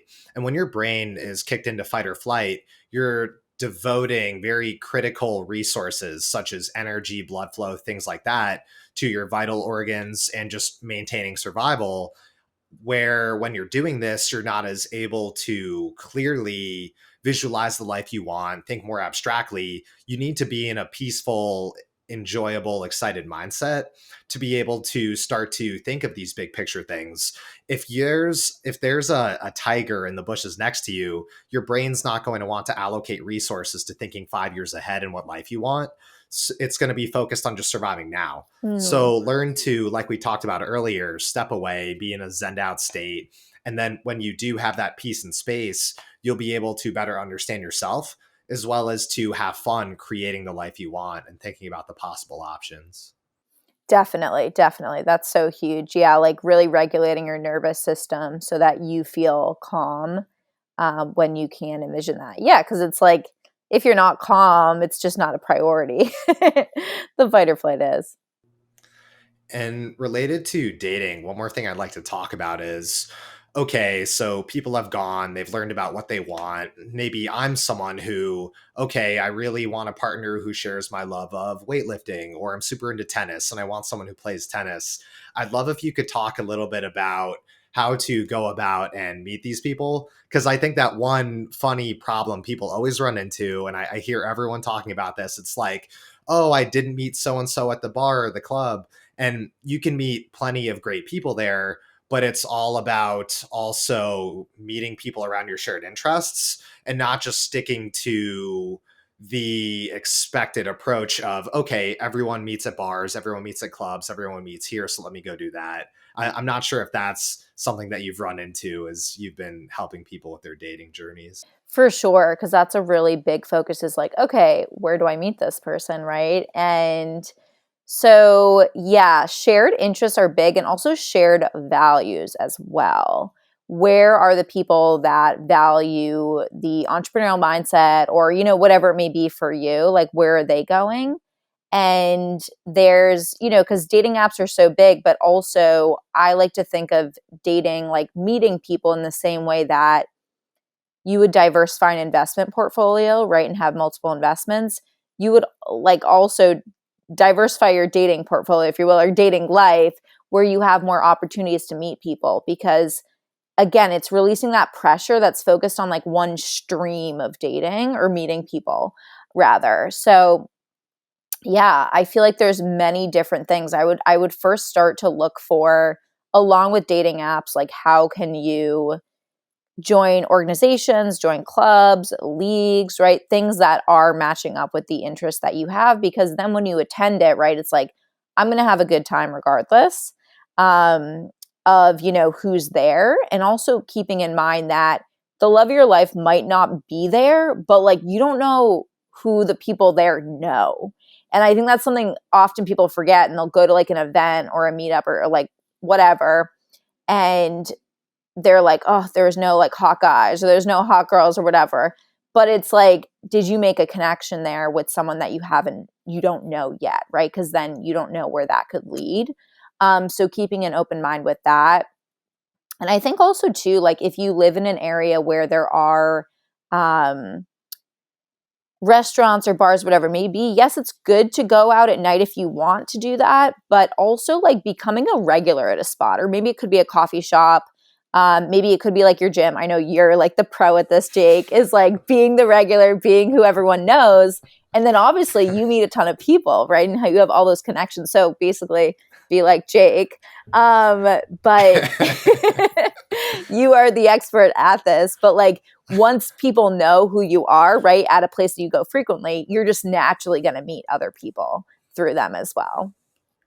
Yeah, it reminds me of this saying, or I guess concept I've heard of, like finding your third home, where you have your actual home, you have work, and then finding that third place where you spend the majority of your time, people get to know you, you become involved in the community. And then a really big point you made, which I just want to double down on, is being able to think long term, quote unquote, play the long game, where instead of going out and being like, oh, I didn't meet the love of my life, it's like, no, no, no, no, spend time around your values and interests, meet other people who share those values and interests. Over time, they will introduce you to more people who share those values and interests. Yeah, I think it's one of those things too where, especially because of like the strangeness of the area of dating, like we've been conditioned that it should just happen in a moment. Like it should come very easily. It should be like, oh, our person's just there. When in reality, for other parts of life, like if you wanted your dream job, if you wanted your dream like fitness and whatever it may be, right? Like you would have to take consistent action. You would probably make a game plan to get you there. And it might not happen overnight. Definitely with fitness, probably not, right? With your job, potentially, but it's going to take like the same, consistency and effort and energy. And I think a lot of the times people think like, oh, if it's not just showing up, what am I doing wrong? Or like, why isn't this working? And it's like, well, actually, no, that's kind of just like a belief that like you do have to be putting yourself out there and like putting the energy and effort behind it, like you would any other goal or any other intention that you want to create in your life. Yeah, people just learning to shift their mindset instead of thinking it's 0 or 1, either it's happening or it's not. Thinking, okay, this is an area that's important to me. It's going to happen over time if I just keep putting in the time and living more of my authentic life around these interest values and socializing. So let me just go ahead and keep doing it and have faith, like we talked about earlier, trusting the process, that kind of thing. Yeah, something I have my clients do, and I do this for myself as well in other areas, is like tracking your progress of what you have done. Because I think often our brain just forgets a lot of things. And if we're having a down day or feeling discouraged about dating or anything else, it can be like, oh, I haven't made any progress.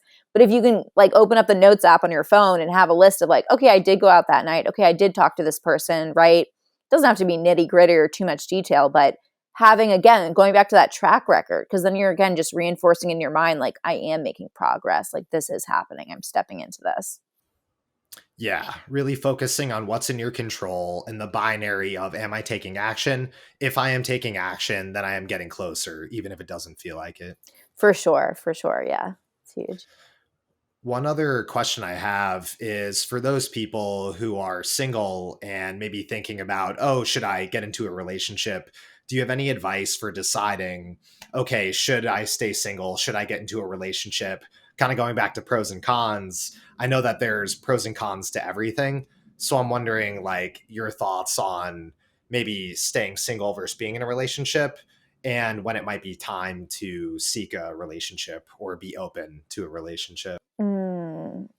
Oh, I like that question. I feel like it depends a lot on like where you're at personally in your life. Like if you're craving like traveling or freedom and things like there's of course always exceptions, but if you're still want the freedom per se, not that you can't do this when you're in a relationship, but you want that like solo lifestyle or solo freedom, then maybe it's not the right time. Like for me personally, when I knew I was going on the documentary trip, I mean, maybe I went on a date here and there, but I didn't, that wasn't really a priority for me. I was like, I know I'm going to be gone for this chunk of time. Um, and then I think when you, yeah, I don't know. That's a hard question. I feel like it's a very personal thing where also sometimes certain people into your life that like you weren't looking for a relationship and then you're like wow, this person like really makes my life like this whole new experience. And that's something too where it's like that unpredictable piece that like people don't like to hear because it's, it's uncertain. That I've also seen too where people weren't necessarily looking for a relationship, but then they met someone and it was like, oh, of course, of course I now it's a priority for me. Um yeah, I don't know. That's kind of hard to answer. I feel like it's very, very personal. No, I love that. And I think there are a couple of good things to pick out of there. One is, like you mentioned, if you want a solo life with complete freedom, like you can still have freedom when you're with a partner, but there is a difference in the level of freedom you have just by the fact that you are now with someone else and not alone. Recognizing that there is the trade off of freedom for companionship, romance, and things like that. So knowing what the trade offs are and then having that in mind, but then additionally being open to opportunities that come your way where maybe at first you had it in your head, okay, the vision of my life I want doesn't involve a partner yet, but then you meet someone who's so great that you kind of feel compelled to spend more time with them. That's not a bad thing. Being open to these opportunities and being willing to change the definition of the life you want if it feels right and it feels good. Again, listening to your gut.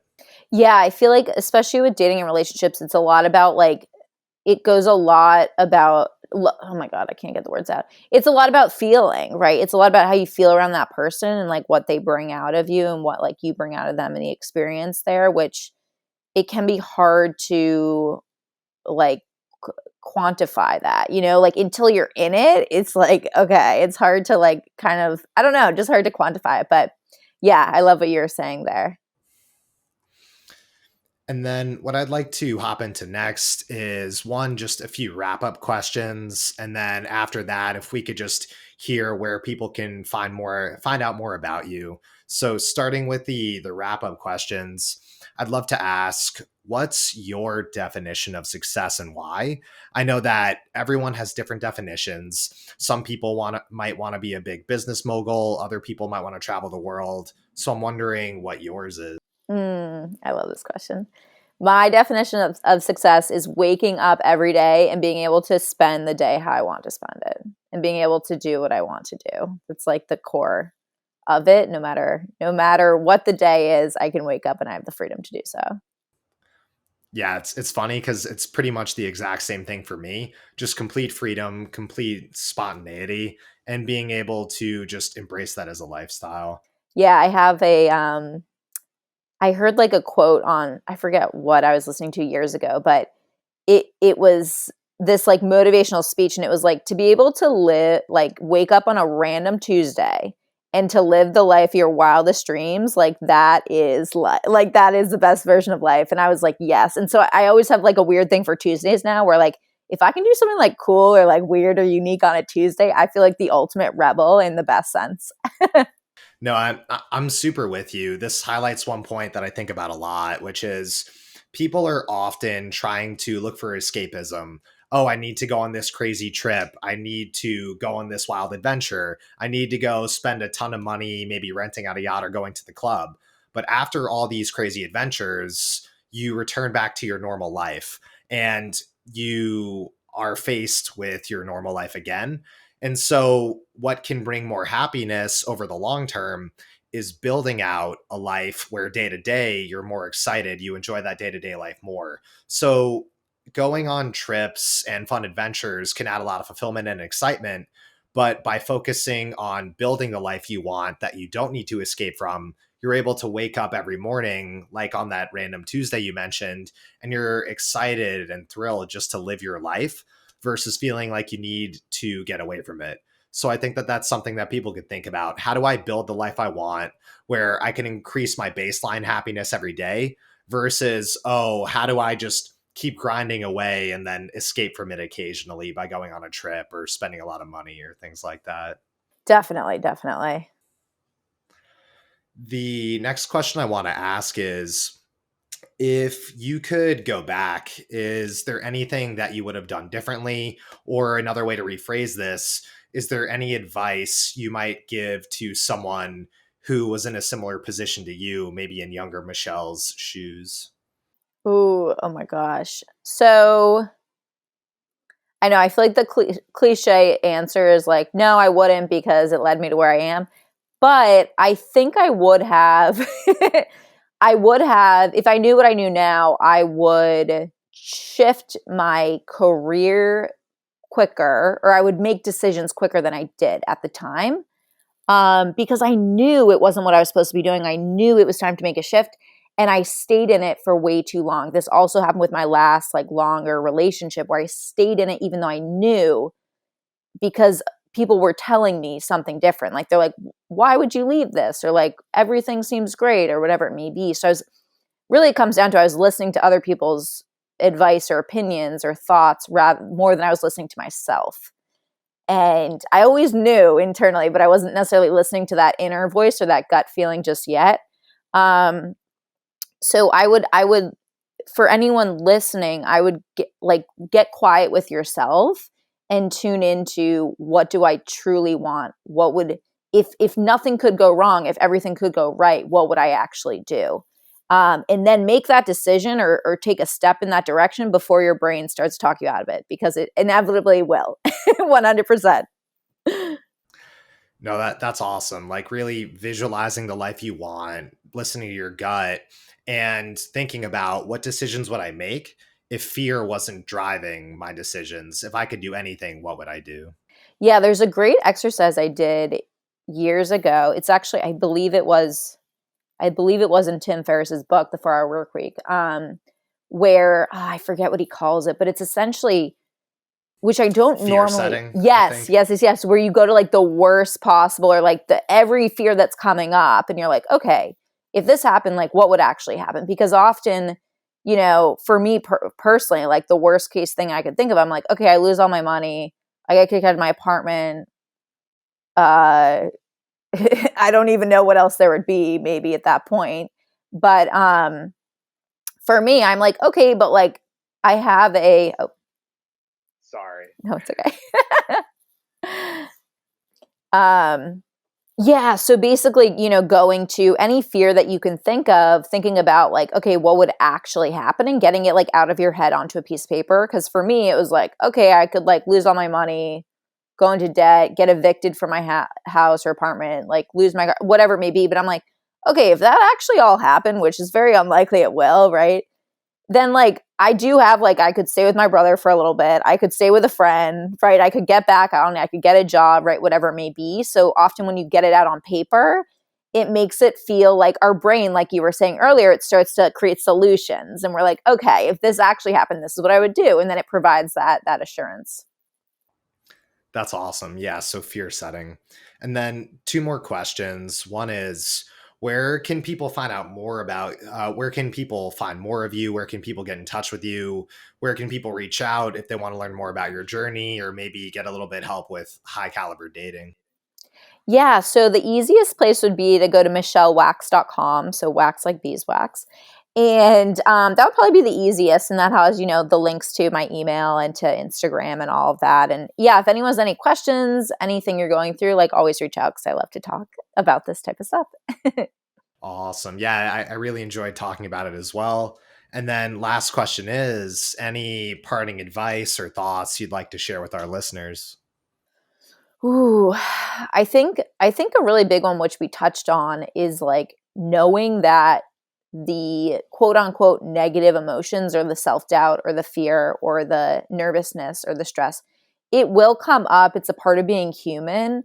And the more that you can like release judging yourself for having those emotions or for going down that spiral, the better. Like acknowledging it is just a part of the human experience. That's something that really, really helped me because I feel like for the longest time I would try to push away that so much. And then when I actually allowed myself to sit with it, it like passed. Like it like got released and I was able to like continue on. So as much as you can like become friends with those type of things because they'll probably always be there in a sense, no matter what you're doing or what you change or shift.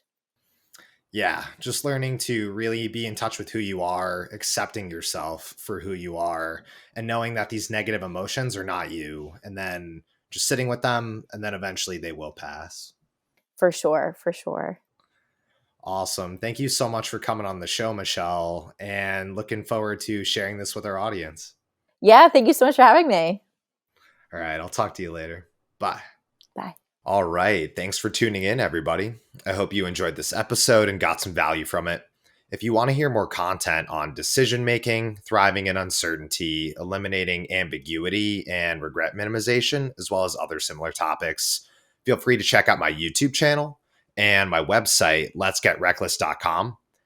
And definitely reach out and let me know what you thought about this episode. Improving the show is a continuous process, and your feedback helps me make this better over time and focus more on the content that's most helpful for you. Have a great day, and I'll see you in the next episode.